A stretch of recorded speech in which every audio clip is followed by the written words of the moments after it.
Hey Moss Maniacs, it's your friendly new media Mossman here, Zach the Mossman Daggy, with another edition of the Midnight Spook Show. Alright Moss Maniacs, this week I'm doing another review that's part of Fangoria's Fright Fest. In the past I've done a review for The Haunting as well as The Tomb. This week the film is Hunger. And I wanted to let you know, Moss Maniacs, that I am reviewing, or rather interviewing, the cast of this film along with the director on an episode of Midnight Spook Show. It could be available now. If not, it'll be available very soon at MossPod.com/Spookshow. In any case, shameless plugging aside, let's get into the review. So, the film is directed by Stephen Hentges, and Stephen is behind such films as Jacklight and Falling from Grace in the past. And the film also stars Laurie Heuring from such films as Prom Night and 8mm 2. And it also stars Linden Ashby, who, for me, is a blast from the past because, one of my favorite movies as a kid, like, I don't know, I was probably 10, give or take, was the film Mortal Kombat, and, Linden played Johnny Cage. So that's when I first came across him. He's been in many, many other movies and TV shows since then. Most notably, for me at least, is, Resident Evil Extinction.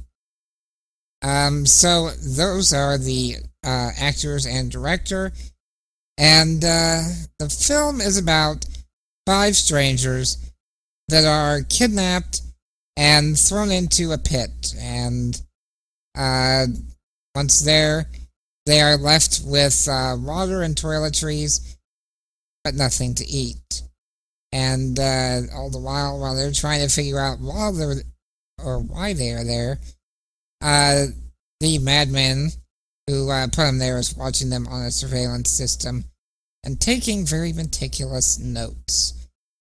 Now, the plot of the film is pretty straightforward because it's kind of in the vein of the Saw series, where individuals are thrown into very brutal situations and have to survive.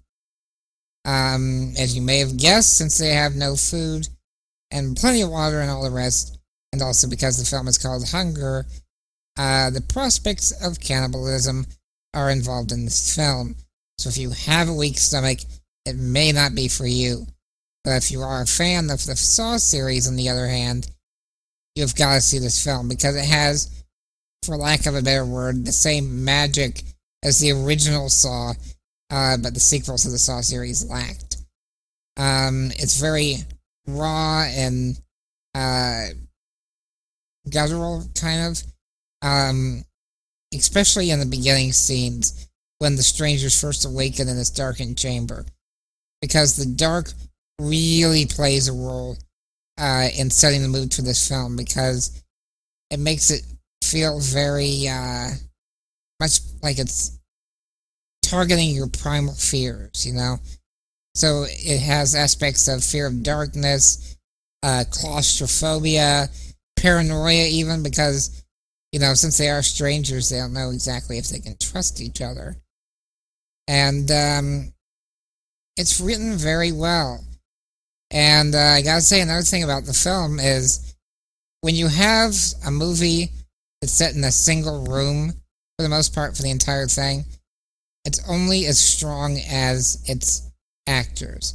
And the acting in this film is superb. They managed to pull it off beautifully. And so, acting's great, writing's great.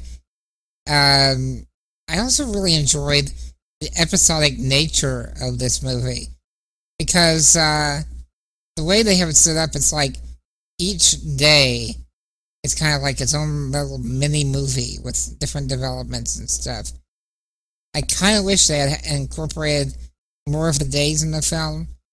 But of course, then you would have ended up with a much longer movie, and this already clocks in close to 2 hours, so I can understand why it fast forwarded through some of it. But nonetheless, excellent progression with the characters, excellent writing, and really some twists and turns I didn't see coming. So I gotta give the movie an A minus. I would have given it a higher rating, but like I said at the beginning, if you have a weak stomach, you may not want to watch this movie. But I'm betting that you're a fan of the horror genre, so you probably got a pretty strong stomach. So, if you are so inclined, definitely check out this film, and do remember, Moth Maniacs, that when watching a great horror film such as Hunger, be sure to turn it up and turn out the lights. Cheers.